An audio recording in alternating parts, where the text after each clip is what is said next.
Okay.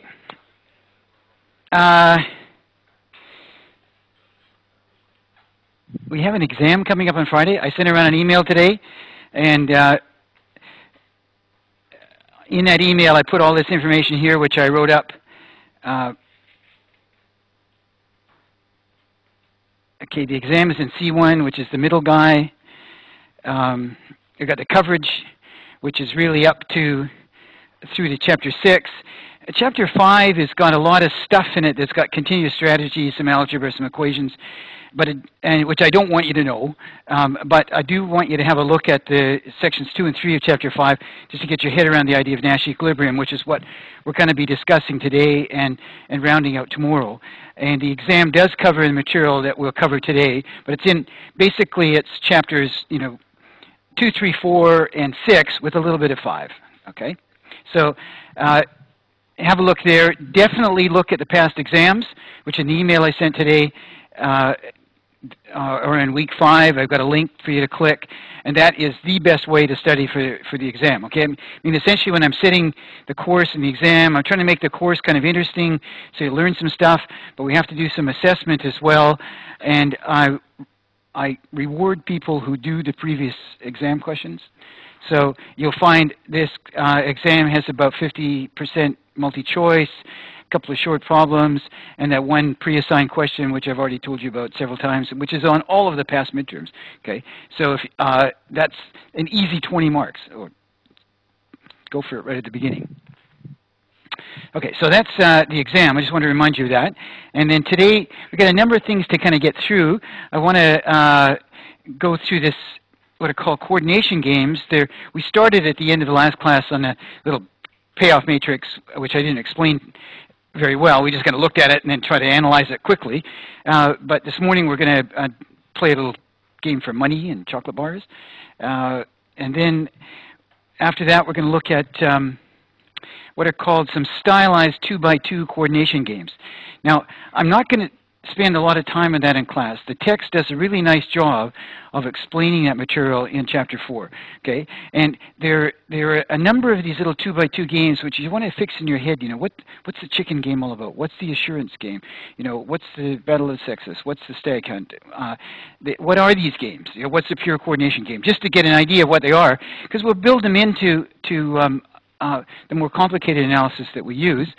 And then I want to start connecting the dots, okay? And the big dot is the sequential games that we did for 3 or 4 lectures on, and the other big dot is the simultaneous games, and each of them we kind of had a way of thinking about how to come up with a prediction or a solution or intelligent rational play, but now I want to connect them, okay? And that's a really intriguing idea, How do the ideas of rollback equilibrium, look forward, reason back, backward induction, relate to this idea of Nash equilibrium and dominance thinking that we did with the simultaneous games? How do those two ideas connect together? Okay, so that's what we're going to try and do today. And tomorrow, we're going to spend a little more time on these coordination games. We'll talk a little bit about the Nash equilibrium idea. Tomorrow will be kind of an easier, slower sort of lecture, getting some concepts down. Okay, then we have the exam on Friday. Okay, now, what I'd like you to do is think about this game that we've got up here.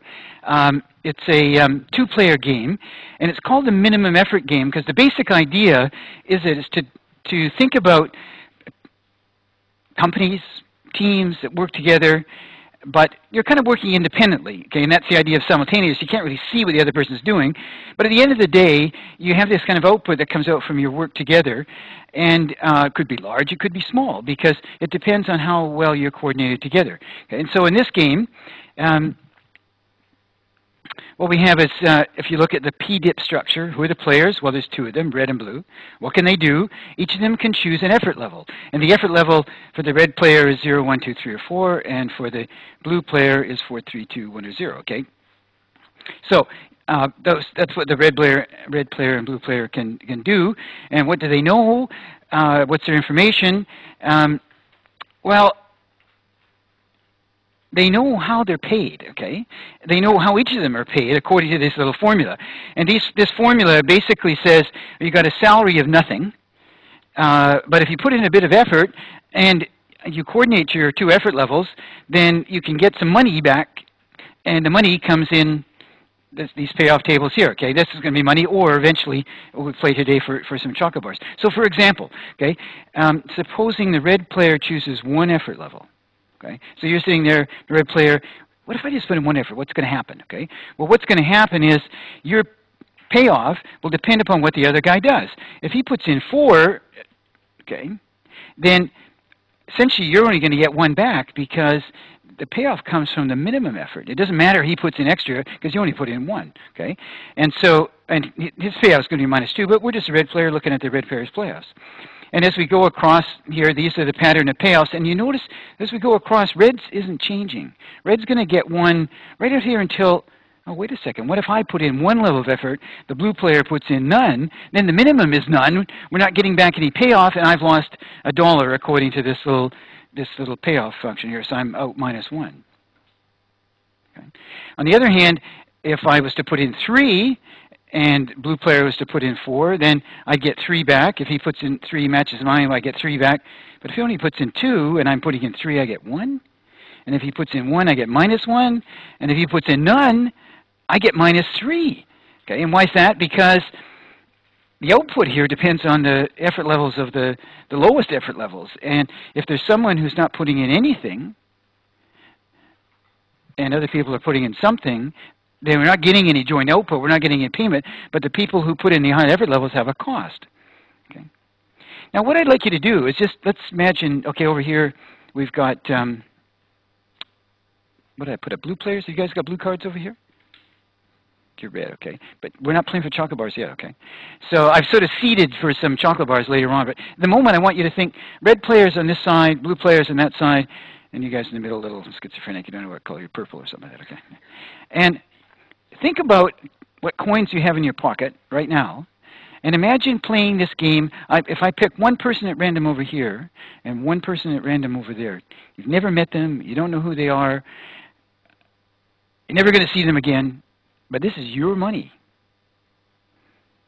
What would you do? And then always the little side question is, what do you expect the other guy to do? Okay?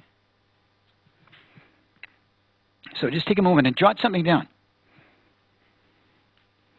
And this is your own money. Imagine it's your own money, okay? I can't do these kind of experiments in class and actually make you pay up, but try and, think in your head, okay, this is my money. If I choose I choose my effort level, okay, as a red player, and they choose their effort level as a blue player, and I don't know who they really are. I don't know anything about them except that this is their payoff. And let's imagine that these are your payoffs, okay? So, I don't know. Coming up with any ideas? Yeah, put in 0. Okay. So, is there anyone over there who put in more than 0? It's okay. Raise your hand if you did. Like 1. You try a little bit. Not all zeros. You can't have all zeros. What'd you do? You put in 4. Okay. So if we had a player over here puts in 4, and a player over there puts in 0, what's going to happen? You lose 4. Okay? And remember, this is your own money. Okay? It doesn't go to him. It's just lost because you put in your effort. And he was putting in 0 effort. What was your thinking when you were putting in 0? Can't lose. Okay, and that's part of this game is that if you look at the pattern of payoffs of the 0 guy, okay, he's not going to get anything, but he's definitely not getting anything completely independently of what the other guy does. Whereas if he actually puts in something, then your payoff's going to depend on what the other guy does. Like if you put in a little bit 2, you'll get 2 if the other guy does 4 or 3 or 2, or if the other guy does 1, you're only getting 0, and if he does nothing, you're getting a loss. Okay, so this is a kind of game where you should be able to figure out the best responses and in this kind of game now. And what I've done is I've seated some people over here with chocolate bars. Okay, not money, but chocolate bars. So now think of the payoffs not as dollars, but as chocolate bars. And they're actually 4 red players over here, okay? And on this side over here, there are 4 blue players. each of the players has 4 chocolate bars. That's kind of an endowment. It's basically so you could walk out of here, and if you do have to pay something, you're not going to be short of chocolates. You don't have to bring them back in. So the 4 that you have is yours. Okay, I've just given it to you, but I will give you some more, depending on how you coordinate your efforts. And this is a multiplayer kind of game. So the red players are thinking, the red players over here are thinking, what are the blue players going to do? Okay, and the blue players are sort of thinking over there, the red players over here are going to think what the blue players to do. Blue players are thinking what the red players to do. And actually, there's 8 of you all together.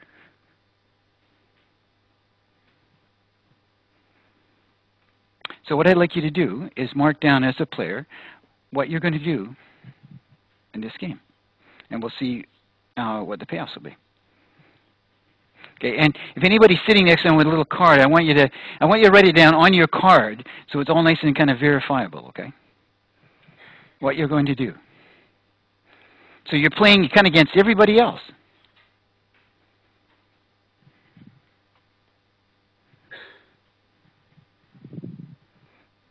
Yes, question?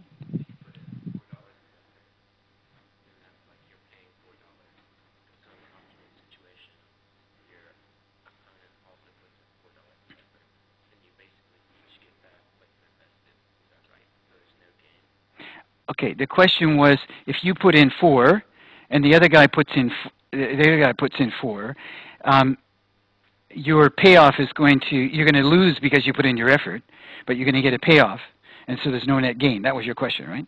Well, no, this is a little bit different than it. It's like saying, it's not bad like that. It's like if you put in 4, and the other guy puts in 4, the minimum is 4. Okay, so each of you has paid like $4 of effort. Okay, but according to the payoff table, that you're going to make something that's going to come back and give you each $2.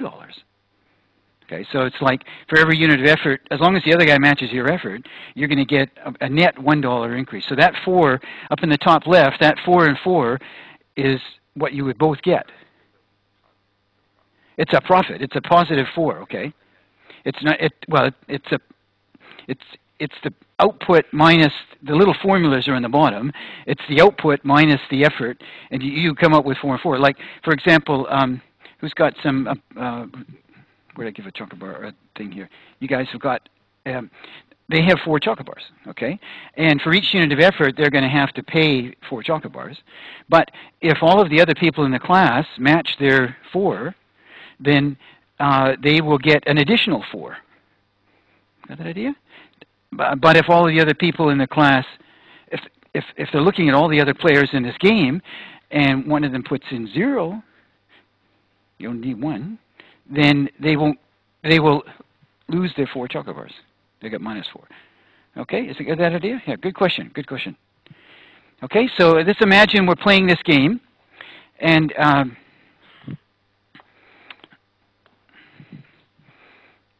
are you okay with what you're supposed to do? You got an idea? So what'd you do? You put in 4. What did we put over here? Put in a 1. And I had 2 other people here. But you're still thinking, okay, it's too late now, okay? No, you can't do that. You can't see what the other people have done. So who else did I have up here? You put in 4. What about on the other side? You put in 4. What did you put in? What did you guys do up there? 0. Who put in 0? Oh, you guys put in 0. Okay. Well, I'm sorry, but I don't even have to play the rest of the game here because we have 1 pair who played 0. Okay, which means that in principle, all of the people who were playing the game who put in 4 would lose minus 4. You know. The people who would put in 1, who put in 1? You guys put in 1? Okay, so you guys would lose 1, but you got 4, so you get to walk out with 3. Okay, so you get the idea here is, thank you for doing that too, okay, because part of the problem is, why did you put in 0? Just for fun, or just so you wanted to guarantee yourself 4 chocolate bars? Bit of both, okay. Imagine, okay, imagine the circumstance where you're all sitting there, okay, Fountain's gone out of the side of the room, we want to kill this guy, take all his chocolate bars, okay, so we'll all put in 4. But you could still, I mean, you could act cooperatively like that. But in this game, part of the problem is to, all these different people, how do they get coordinated together, okay? So when we, the safe option, as we did with the money, is to put in none and keep your endowment. Or if you like, when you're at work, you know, when you're kind of working, other people are working, you could do extra stuff. But if they don't do extra stuff and you do extra stuff, you're out your effort, you know, so you kind of just go along, you know, you do what you have to do, but you don't do any more because you only get a reward if other people also do more, okay? And you think, well, they could do more, and that would be really good for all of us. But if they don't do more, I'm putting in extra effort, and I'm getting extra benefit. Matter of fact, I'm losing. Okay, and so this game, it's why it's called the minimum effort game. And if you put in the best responses, which we did last time, they move down along the diagonal like this. And this is a new kind of strategic problem for us because there are many Nash equilibria. Okay. Remember, a Nash equilibria was a mutual best response. Let me just put these guys in, so I'm not trying to talk through your memories here.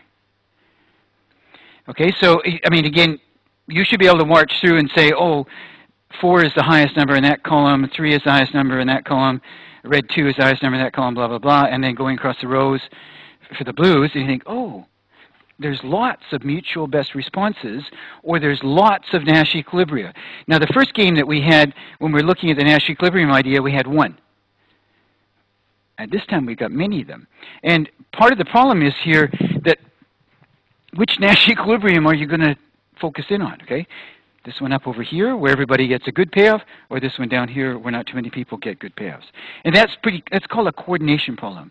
So here, there's a number of things that are reasonable for rational, intelligent people to do. And those are all of the ones where they're mutual best responses. But there's a dilemma in that how do you get coordinated on one of these, and particularly how do you get coordinated on this one here? And remember, at the moment, we're just looking at games. We're not going to come into the problem, how do you change the game so that it can, people, you know, you guys could walk out with 4 each rather than 0, and everybody could walk out with 4. Well, one thing you might do, and this is kind of a theory of an organization, is that all of the workers might agree to have somebody who monitors what they're doing to make sure that they're all doing 4. There's some kind of commitment to all doing 4. It's better to do 4. I mean, yes, you have to put in effort, but you do get your payoff, okay? But you just have to be assured, or get some reassurance, or some commitment that other people are also doing their job, their workload. And so this is kind of, these kind of games are useful in designing a theory of organization. Is why would a bunch of ordinary free-thinking people hire a manager to monitor them and watch what they're doing? Well, here's an example, okay? Because it's difficult for them, if they're not all able to watch one another, to coordinate on their actions. Now, this coordination problem has there's a series of stylized little games. I'm going to run through them. I've given them to you on your on a handout, and I'm going to try and run through them fairly quickly so we can move on to the this next little section. And I do want you to read this material in the course, and they're kind of fun. Okay. The first one is called a game of pure coordination, and here I've just got 2 players. Again, it's always, what are we doing here? Well, we got 2 players. What can they do? They can either they've got to simultaneously and independently, so they can't observe one another, decide to go to meet someplace for coffee. Okay, and if they both meet up in Cafe 101, then it gives them a positive payoff. If they both meet up in coffee culture, that gives them a positive payoff. But if they don't meet up with one another, so red goes to Cafe 101, blue goes to coffee culture, then they're at the status quo. Okay, so we just got binary payoffs here, 1 or 0, higher numbers. And if you look here, there's 2 Nash equilibria. Okay. And the question here, the strategic tension is here, is how can these people coordinate together to go to the right place? Now, this game is called pure coordination because if you notice, the 2 Nash equilibria, both players regard them equally. You don't really care where you meet, Cafe 101 or in coffee culture. You just care that you meet. Okay, so that's the idea behind the pure coordination. And also, when you look at what happens if you don't get coordinated. It's like, okay, we don't get coordinated. It's no big deal. I mean, it is a big deal. We'd rather get coordinated, but no person has any real preference for one of the other non-equilibrium possibilities here, okay? So pure coordination is where two people would like to do something together, or two firms would like to coordinate on standards together, or you can think of a multiplayer or multi-action situations where it's desirable to coordinate, but you don't care, exactly how you coordinate, okay? The next one is called the assurance game. All we do is we've just changed the PDIP structure. Who are the playoffs? What can they do? What's information? What's their payoffs? Well, now we change the payoffs a little bit. The payoffs are such that now they'd rather go to coffee culture than go to Cafe 101. Okay, again, I put the X's and O's in here because those are our best responses. Those will be the Nash equilibria, the mutual best responses. But the key difference here is that both players actually prefer one equilibria over the other. Okay, so it's a little different than the pure coordination game, in that now, in the pure coordination game, they don't really care which place they coordinate on. Here they do care, but they're both in agreement, okay? There's a large degree of, if you like, commonality in their interests in this game. If they could coordinate, they would like to coordinate on this coffee culture sort of meeting at coffee culture. But remember, this is a simultaneous game, so you're trying to think, oh, if they go to coffee culture, then I'm going to go to, as a blue player, if I expect the red player to go to coffee culture, let me say this again. If I am the red player and the blue player goes to coffee culture, then I would like to go to coffee culture. But if they go to Cafe 1, I'd rather go to Cafe 101, okay, because I don't want to miss them, right? Because if I miss them, I'm down here. But I don't know what they're going to do. And they're in the same dilemma as me. How could we coordinate together? Okay, a little bit of communication here would be really nice to solve the problem, wouldn't it? Okay, but we don't have that yet. Again, tomorrow we'll play this one of these little games with a little bit of communication and see how it both can solve problems but also create another set of problems. Okay, the next game is called Battle of the Sexes, and the Battle of Sexes is kind of like the pure coordination, except there's a disagreement now about which place they'd like to coordinate on. Okay, so here the red player would prefer that they coordinate on coffee culture, but the blue player would prefer they would coordinate on Cafe 101. Okay, so again, it's the same game, it's a coordination problem, but the payoffs are a little different now because they don't agree on the equilibrium. Okay, there's disagreement about the equilibrium. And so, again, how are we going to resolve that? Well, our theory says, so far it only says the only reasonable expectations for people to hold here are either that they're going to coordinate on Cafe 101 or that they're going to coordinate on coffee culture, but we can't tell yet. We haven't got a theory which is going to help us figure this out. Okay. The next game is called Chicken. Now, Chicken is a kind of a game, if you look at it here, where if both so blue player plays chicken and plays kind of the weak acquiescing sort of strategy, and the red player plays tough. Then the red player gets a good payoff, and the player who's playing chicken gets a low payoff, a loss. Okay, let's think of 0 as the status quo. And you might think of this as fighting, okay, or some sort of aggressiveness. So a tough guy against a weaker person, they get a better payoff. The weaker person gets the other payoff. But on the other hand, it could be flipped around. The blue player could be the tough guy, and the red player could play the weaker strategy chicken. Okay, and then the payoffs are flipped around. Now, if two tough guys meet one another, it's bad for both. Okay, a -2. So, but if two weaker people meet one another, well, there's really no problem. Okay, so they just have the status quo. So this kind of game is used for games of kind of aggression or intimidation, and it captures this idea that there are two equilibria. Who's going to be the tough guy in this game? Okay, there's two possibilities, but if they don't get it right, both of them could actually lose a lot. So here they disagree on the equilibrium payoffs, but they agree, you know, it's much better to have two weak people playing together and not hurting one another than it is to have two tough types playing against one another. Now there's a classic game called Chicken, which if you haven't heard about,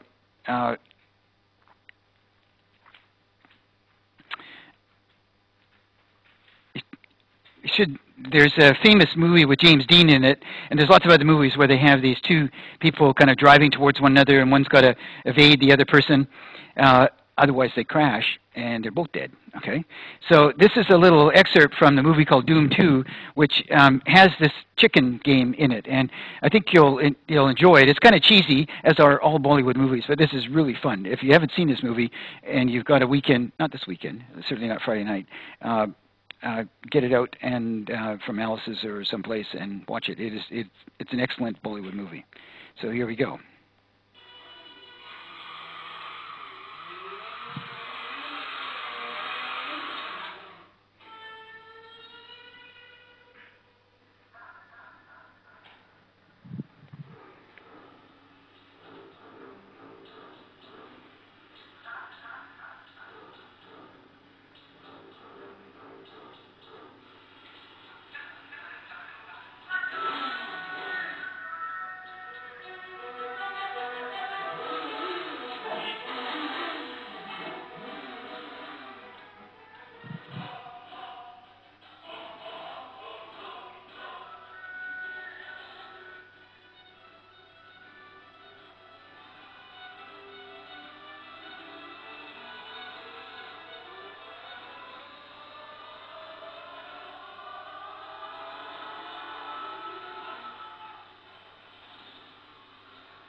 Okay, so that's the game of chicken, Bollywood style. Okay, nobody gets hurt ever.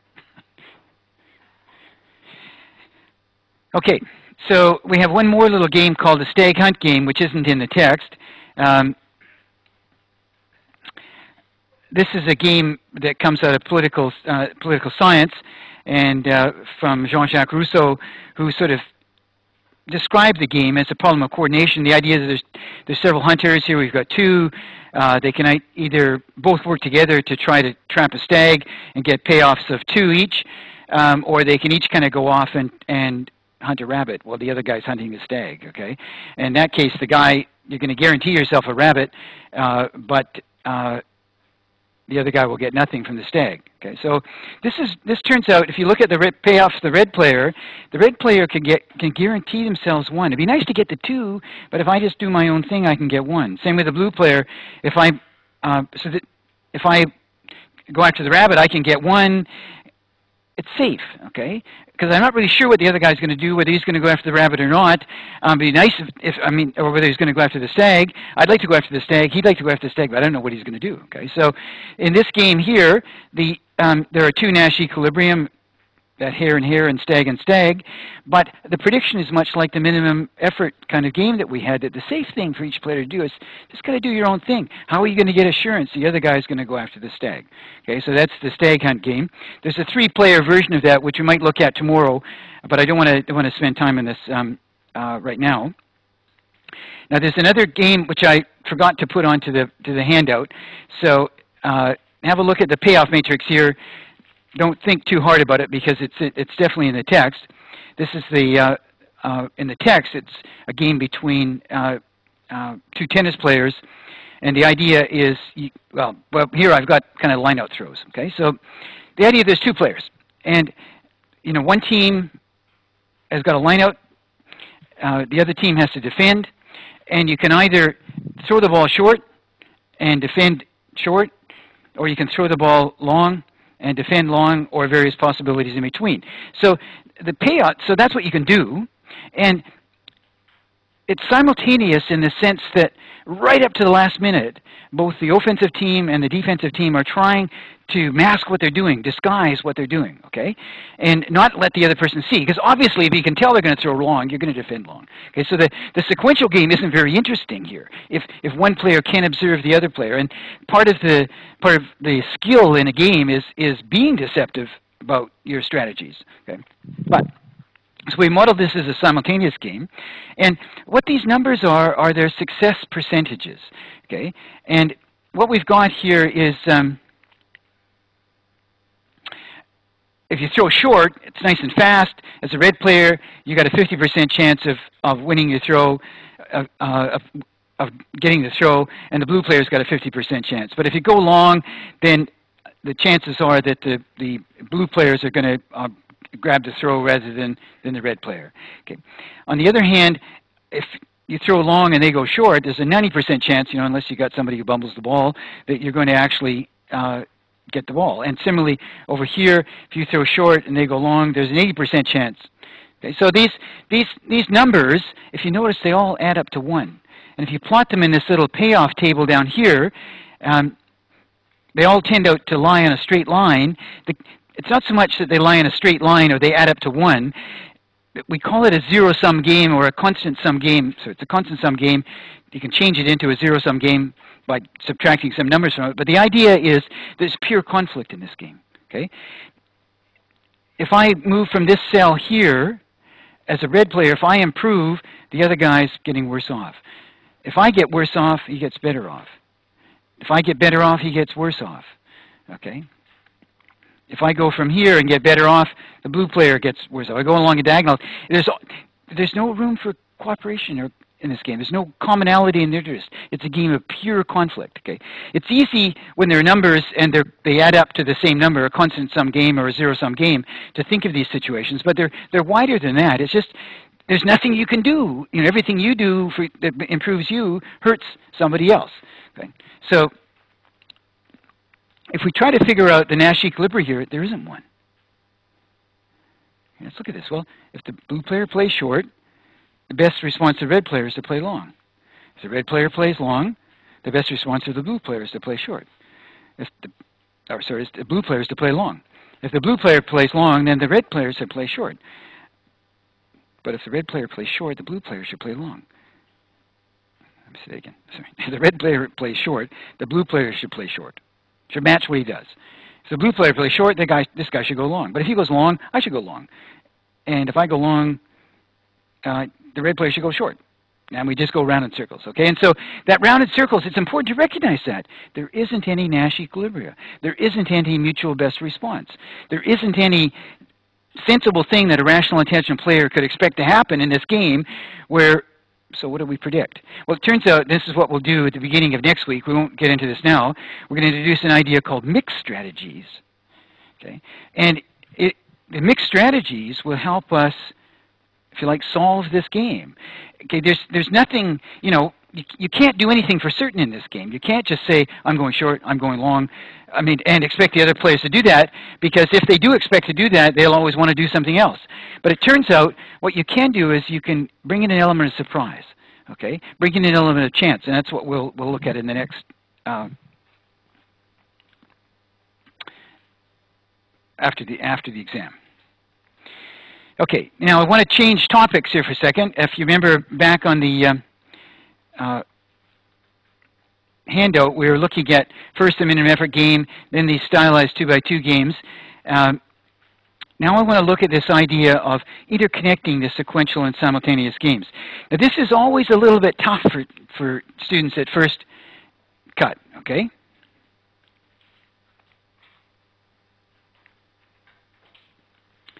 So on your handout, you should have a representation of the entry deterrence game that looks something like this. Now, you're familiar with the top part, which is the sequential game, right?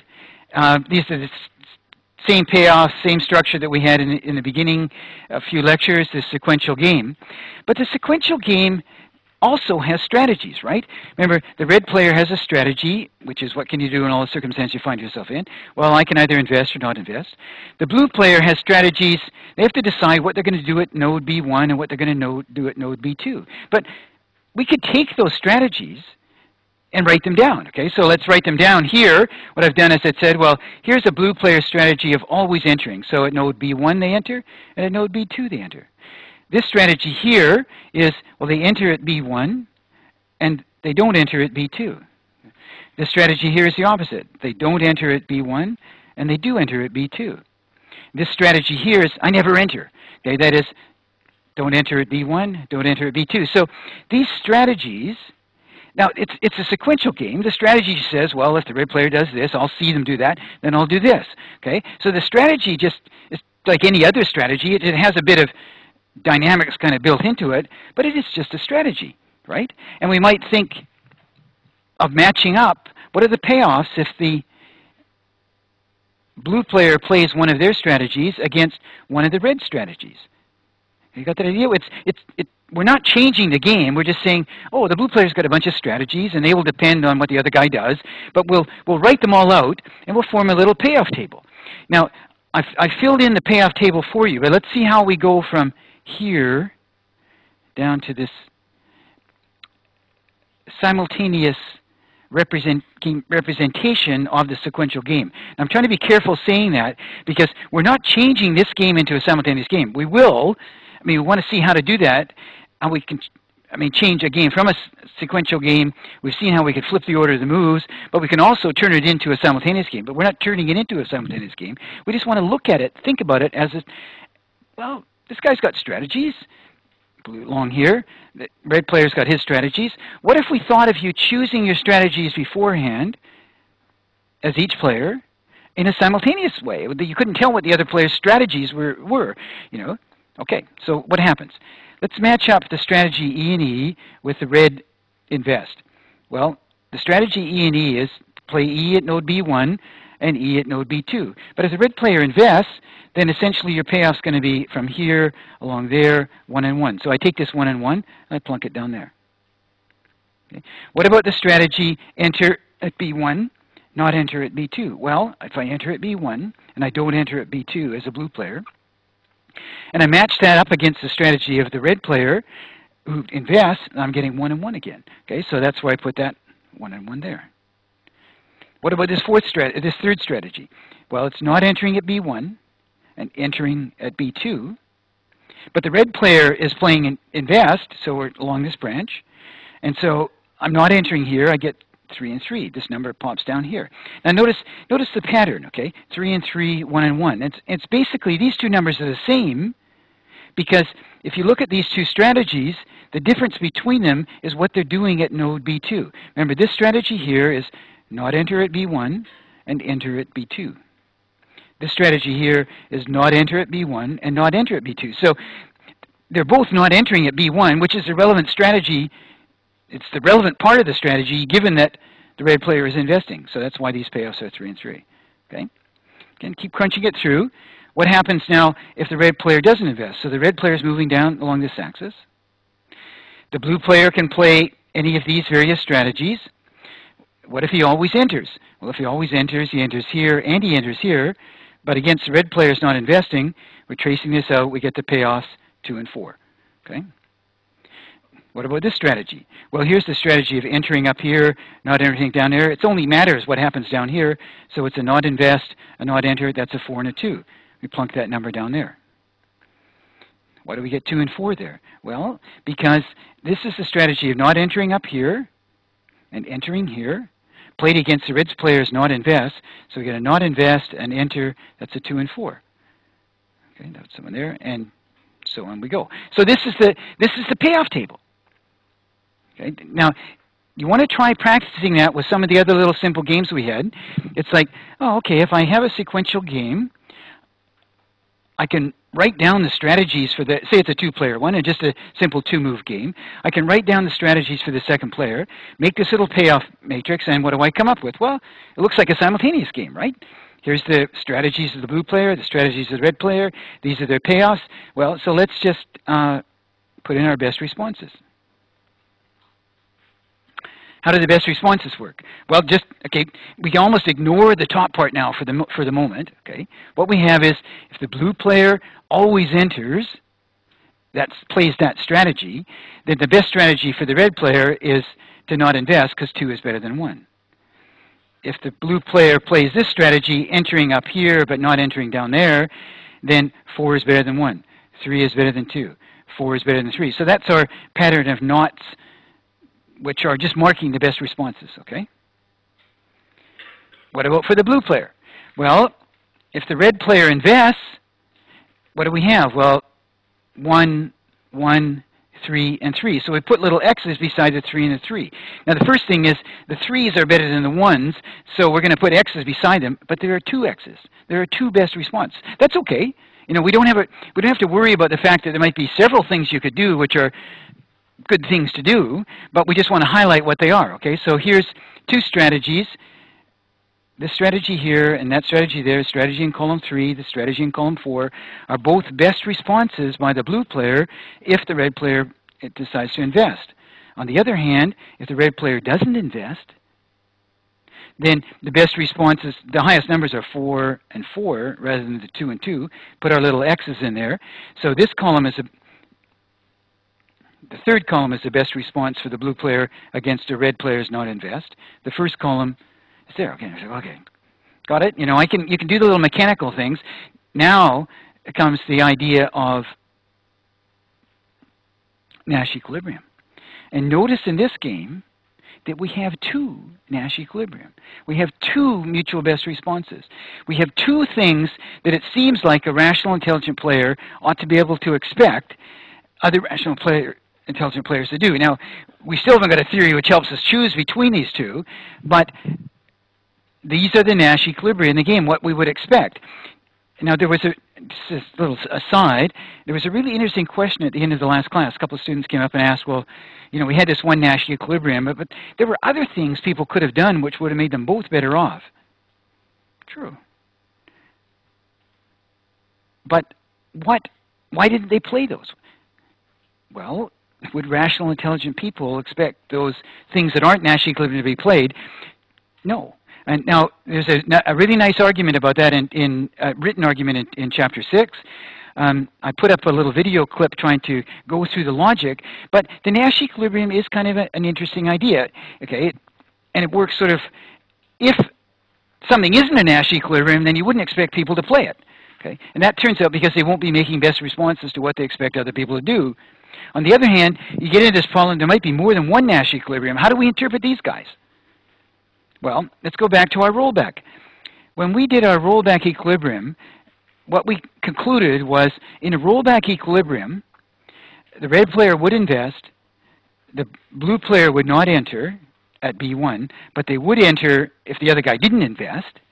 And because everybody expects that, the red player is really making a choice between a red 2 and a red 3 because he knows he can expect what the blue player is going to do, so he's going to invest and we'll end up at 3 and 3. And in the simultaneous way of analyzing this sequential game, this pair of strategies, the top row and the third column, are strategies which are a Nash equilibrium. Okay, so that's fine. But what about this guy over here? That looks like a Nash equilibrium too. What's that correspond to? Well,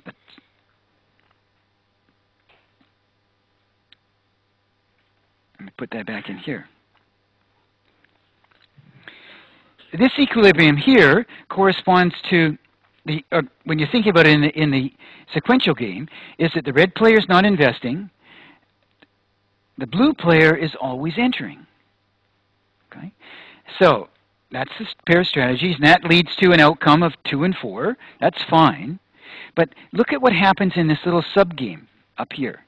In this little sub-game, if we just analyze it on its own, why is the blue player playing enter when not enter gives him a higher payoff? 3 is better than 1. Okay? And you think, well, when we did the rollback thing, we saw it. We didn't get that, right? Well, we didn't. But in this Nash equilibrium, okay, the Nash equilibrium is a set of actions and beliefs that people have about one another, actions they'll take about their strategies, and the beliefs they have about what other people will do. And if the red player believes the other guy's always going to enter, then he shouldn't invest. And if he doesn't invest, the other guy can play the strategy and it's the best response, okay, to always enter. But it has embedded in it an irrational thing for the blue player to do. Okay, like, so you think about this and you think, well, why should the red player expect the blue player to always enter? If you believe that, then your best response would be to not invest, but why believe it? Okay, so now we're going to start to analyze what people believe and why they should believe it. If we want to say this Nash, it is a Nash equilibrium, okay? But why are you believing this? What you're actually believing here is that the blue player would do something irrational if he got to this point in the game. Now, actually, we don't get to that point in the game. We call this an out-of-equilibrium play. Okay? The idea is it's something that doesn't happen in the game. Nobody expects it to happen, but it's very important that people believe things about other parts of the game. And in particular, the red player here is believing the other guy would enter if he invests. And if you believe that, then it's kind of an irrational belief. We call it a non-credible belief. Okay?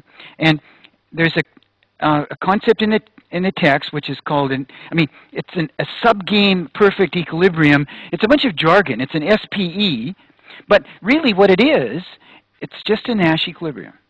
Okay? This isn't a Nash equilibrium. Sorry. Let me start this over again. The equilibrium down here is not a subgame perfect equilibrium, whereas this equilibrium is a subgame perfect equilibrium. And what's happened is, when we're looking at this game here, it embodies a set of beliefs about what the other player will do in situations they get themselves into, whereas when they get themselves into that situation, they wouldn't want to do it. Okay? They'd be doing something against their own best interest. And you think, well, why would they do that? I shouldn't believe them to act against their own interests, even though I actually don't believe we're going to get to that portion of the game. So what we do is we think this isn't a very sensible Nash equilibrium. We eliminate that Nash equilibrium. The remaining Nash equilibrium, which was the rollback equilibrium, we call a subgame perfect equilibrium because, let me just do this quickly and then we'll come back.